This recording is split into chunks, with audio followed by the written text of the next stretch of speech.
G20 के लिए विदेशी मेहमानों का हिंदुस्तान आना शुरू हो चुका है, लेकिन हाँ, दिल्ली की तस्वीर आज थोड़ी बदली दिखाई पड़ेगी क्योंकि रेस्ट्रिक्शंस बहुत सारे हैं, पाबंदियां हैं और पाबंदियों के चलते मैं जिस स्ट्रेच पर हूं ये दिल्ली मेरठ हाईवे का हिस्सा है और हम इसमें दिल्ली की सीमा में हैं। आमतौर पर सुबह लगभग 11 बजे तक ये ट्रैफिक का पीक समय होता है। यहाँ तिल की भी जगह नहीं होती और गाड़ियां एक दूसरे से बम्पर टू बम्पर टच करके चलती हैं। लेकिन अगर आप देखेंगे तो सामने मैं गिन सकता हूं कि बस सिर्फ 3 गाड़ियां जा रही हैं, एक बहुत दूर आगे है और इस तरह की तस्वीर दिखाई पड़ती है क्योंकि नई दिल्ली की जो सीमा है वो पूरी तरह से किसी किले में तब्दील हो गई है। वहां किसी को जाने की अनुमति है नहीं और इसके अलावा हम चूंकि इन इलाकों पर निकले हैं अलग अलग, तो मीडिया के लिए भी जो G20 के लिए एक्रेडिटेड हैं उनको जवाहरलाल नेहरू स्टेडियम और वहां से शटल की व्यवस्था की गई है। लेकिन ज्यादातर आप इन इलाकों में देखेंगे तो गाड़ियां निकल रही हैं। अब हाईवे का जो दूसरा हिस्सा है वहां से दिल्ली से बाहर जाने वाली गाड़ियां हमें फिर भी अच्छी संख्या में दिखाई दे रही हैं, लेकिन शहर के भीतर जो प्रवेश कर सकती हैं वो नहीं है।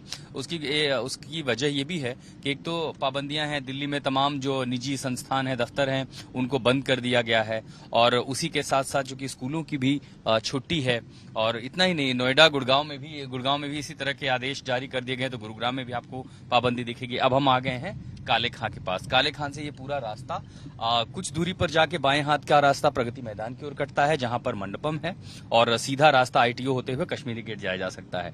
तो आप देखेंगे ट्रैफिक लगभग ना के बराबर है और जो व्यवस्था की गई है पुलिस की ओर से, प्रशासन की ओर से, वो अपने आप में दिखाई इस तरह पड़ती है कि कहीं पर भी ऐसी कोई असुविधा ना हो। खासकर बहुत सारे लोग हैं जिनको बाहर जाना है या एयरपोर्ट जाना है, हालांकि उसके लिए भी कहा गया था कि अगर आपके पास टिकट है तो इस तरह की दिक्कतें नहीं आएंगी। कई सारी एयरलाइंस कंपनियों ने भी समय में बदलाव करने के लिए फ्री चार्ज की घोषणा भी की थी। लेकिन इस बीच हम आपको ये सड़क जो दिखा रहे हैं ये काले खां के आगे की पूरी रोड है, इंद्रप्रस्थ का इलाका। यहाँ पर भी सड़कों पर आपको बहुत कम संख्या में गाड़ियां दिखाई देंगी जबकि ये पीक समय होता है। यानी G20 की व्यवस्था सबसे ज्यादा बड़ी बात थी, सड़कों पर दिक्कत ना हो, ट्रैफिक ना हो, क्योंकि VVIP जमावड़ा होगा, दुनिया भर के विशेष मेहमान होंगे, तो ऐसे में लोगों को भी असुविधा ना हो। और फिलहाल जब कार्यक्रम की शुरुआत हुई है दिल्ली की तस्वीर भी आपको बदली हुई दिखाई देती है।